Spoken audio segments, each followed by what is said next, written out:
पाप का दंड। तू उनसे यह भी कह, यहोवा यों कहता है कि जब मनुष्य गिरते हैं तो क्या फिर नहीं उठते? जब कोई भटक जाता है तो क्या वह लौट नहीं आता? फिर क्या कारण है कि ये यरूशलेमी सदा दूर ही दूर भटकते जाते हैं? ये छल नहीं छोड़ते और फिर लौटने से इनकार करते हैं। मैंने ध्यान देकर सुना, परंतु ये ठीक नहीं बोलते। इनमें से किसी ने अपनी बुराई से पछताकर नहीं कहा, हाय, मैंने यह क्या किया है। जैसा घोड़ा लड़ाई में वेग से दौड़ता है, वैसे ही इनमें से हर एक जन अपनी ही दौड़ में दौड़ता है।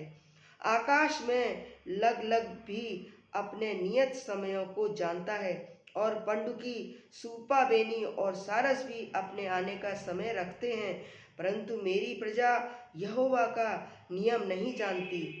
तुम कैसे कह सकते हो कि हम बुद्धिमान हैं और यहोवा की दी हुई व्यवस्था हमारे साथ है, परंतु उनके शास्त्रियों ने उसका झूठा विवरण लिखकर उसको झूठ बना दिया है।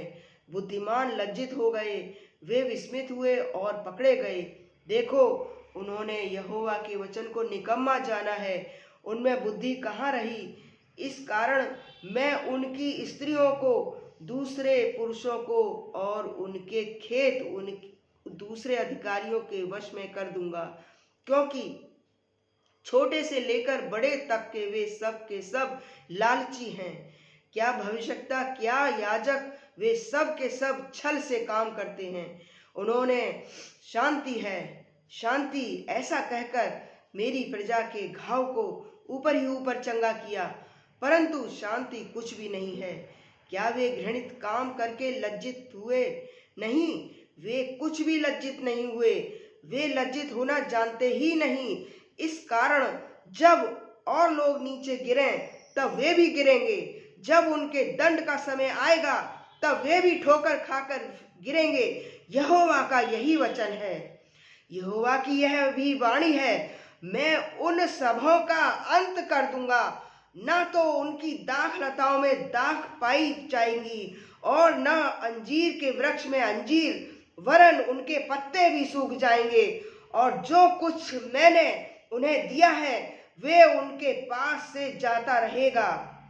हम क्यों चुपचाप बैठे हैं? आओ, हम चलकर गढ़वाले नगरों में इकट्ठे नष्ट हो जाएं, क्योंकि हमारा परमेश्वर हमको नष्ट करना चाहता है और हमें विष पीने को दिया है, क्योंकि हमने यहोवा के विरुद्ध पाप किया है। हम शांति की बाट जोते थे, परंतु कुछ कल्याण नहीं मिला, और चंगाई की आशा करते थे, परंतु घबराना ही पड़ा है। उनके घोड़ों का फुर्राना दान से सुनाई पड़ता है, और बलवंत घोड़ों की हिनहिनाने के शब्द से सारा देश कांप उठा है। और उन्होंने आकर हमारे देश को जो कुछ उसमें है और हमारे नगर को निवासियों समेत नष्ट किया है, क्योंकि देखो, मैं तुम्हारे बीच में ऐसे सांप और नाग भेजूंगा जिन पर मंत्र ना चलेगा, और वे तुमको डसेंगे। यहोवा की यही वाणी है।